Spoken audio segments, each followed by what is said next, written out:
أكلتنا اليوم أكلة مقدرة، أكيد عرفتوها، المجدرة. يلا نحضرها مع بعض. ولأنه محبين هالأكلة مقسومين لفريقين، ما رح زعل ولا فريق، رح أعمل من الطرفين رز وبرغل. وأكيد المكون الأساسي بالطرفين هو البصل.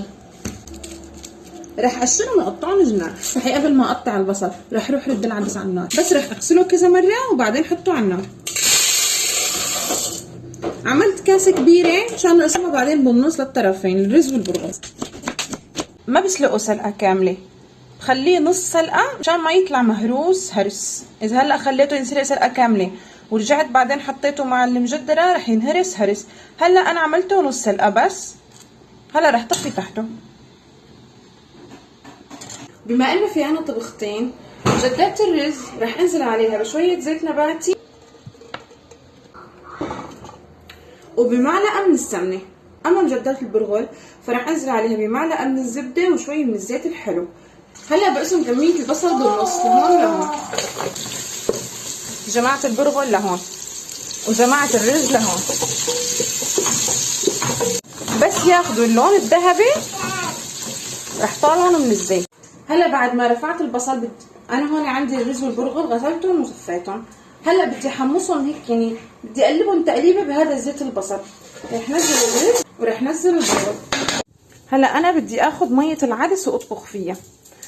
بالنسبة للرز بنزل على كل كاسة رز بكاسة ونص عدس، عفوا من مية العدس. بالنسبة للبرغل بنزل بكاسة واحدة بس. وهي كاسة البرغل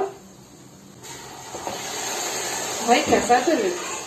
ضيفوا كمية العدس اللي بدكم اياها، بتحبوا العدس قليل، بتحبوا العدس كتير، ما بعرف.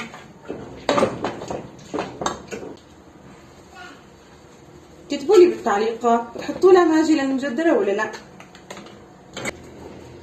بس رح دوق الملح. بالنسبة للبرغل ممتاز الملح. بالنسبة للرز،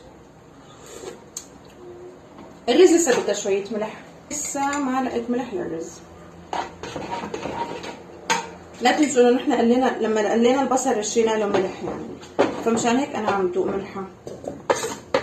هلا رح غطي عليهم واتركهم لوقت ما يستووا. نسيت اقولكم شغله، انه هلا بخلي النار تحتهم عاليه لحتى ينشفوا ميتهم وبعدين بضعف عليهم النار، هيك رح تاخذوا رز وبرغل مفلفلين فلفله. صار وقت نسكب. وهلا شوفوا لي على هالشوفه، بالله ماشي بيشهي على الاكل. ويا سلام. نبلش رز ولا برغل؟ يلا رز. بسم الله. مع بصل. بسم الله. اقسم بالله. شوف البرغل.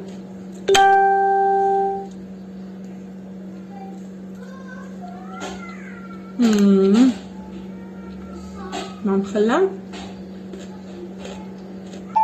وبصل. هذا كان الفيديو لليوم، ونصيحة تابعوني وبتستفادوا شي.